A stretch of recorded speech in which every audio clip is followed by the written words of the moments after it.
Our next guest says Silicon Valley maybe unknowingly supporting ISIS. Eric Schiffer is with us. What do you mean supporting ISIS? How's that work? Well, what's happening, Stuart, is look, I mean, we're at war right now, and intelligence in war is probably the cornerstone of everything. I mean, Alexander was defeated because of lack of intelligence.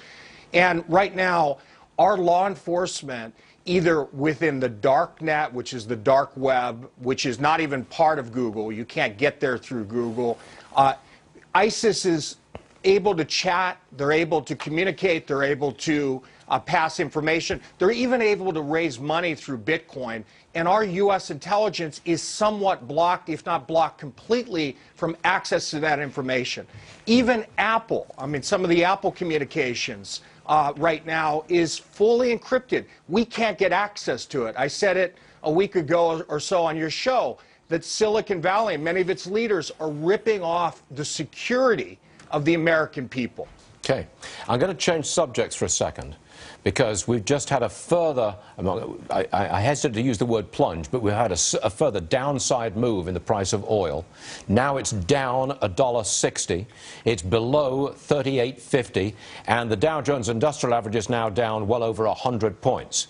Am I right in linking the two? As oil goes down, stocks go down. Is that an accurate statement?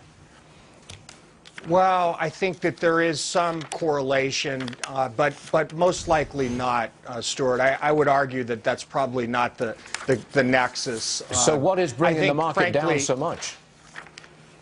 Well, look, I've said for a long time that the market is way overheated. The valuations are out of whack relative to the global economy. I think that's part of what we're seeing. I think also with respect to oil, you're seeing the fact that the Saudis have not cut back. They've continued to keep production. It's hurt the fracking industry. They're trying to lower it down to continue to, I think, drive out U.S.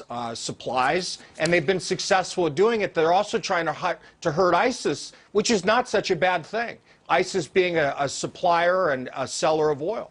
If the big tech companies are heavily involved in their way with what's going on overseas and around the world, is the stock price vulnerable in some way?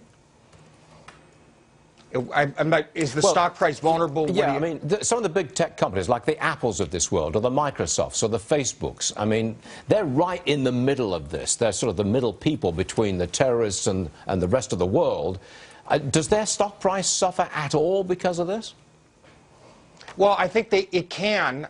Ultimately, earnings is going to drive the day for those companies. And frankly, the earnings at those organizations are phenomenal because they have such monopolies. They have such significant moats, in the words of Warren Buffett. I mean, there's strategic competitive advantages that they have put in place. But look, if there is another big terrorism act that could affect the economy, for instance, those stocks will get hit just like anyone else.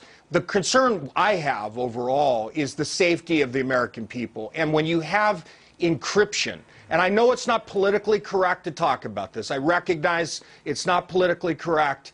But look, enough is enough. We need to give law enforcement access to the chatter that is going on. And right now, what people need to know at home is they can't get access to a lot of it like they used to. We've heard of people being saved because of chatter that was overheard. Well, a lot of this is dark now because of Snowden.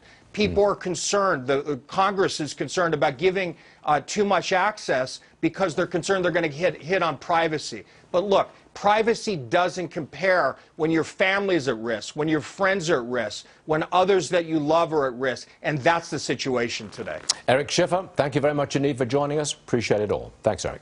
Next story, Thank you, the IRS.